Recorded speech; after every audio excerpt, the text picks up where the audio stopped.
رانا صاحب یہ جو بات کی ہے مزمل صاحب نے کہ کانسٹیٹیوشنل امینڈمنٹس چاہیے ہوں گی، سر آپ اتفاق کرتے ہیں اس بات سے؟ دیکھیں اس میں تو کوئی شک نہیں ہے کہ پروگرام جو ہے وہ بڑا ایک مشکل پروگرام ہوگا، اور وہ اسٹرکچرل ریفارمز کے لیے ایکسٹینڈڈ فنڈ فیسلٹی ہوتی ہے، اور یہ 3 سال پہ مبنی پروگرام ہوگا. یہ تو دیکھا جائے گا کہ کس طرح کی نیگوشیشن ان کے ساتھ ہوتی ہے اور کیا کیا ریکوائرمنٹ ہے. بہرحال اگر کوئی کانسٹیٹیوشنل امینڈمنٹ بھی ہونی ہوئی تو اس کے لیے 2/3 میجورٹی چاہیے. مجھے سر ایگزیکٹ کون بھی کرے پتا گا تو یہ نیگوسیشنز، یہ تو بتا دے، خبر تو دیتے جائیں، ہیڈ کون کرے گا پاکستان کی طرف سے یہ نیگوسیشنز؟ اگر میرے خیال سے ڈیفینیٹلی جو اسحاق ڈار صاحب ہیں وہ سینئر ترین ہمارے فائنینشیل مینیجر رہے ہیں پی ایم ایل این کی طرف سے، تو جہاں تک مجھے پتا ہے وہی جو ہے وہ آگے آئیں گے.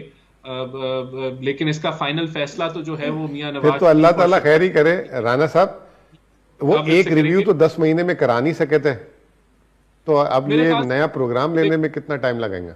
مزمل صاحب کی بات سنی آپ نے رانا صاحب؟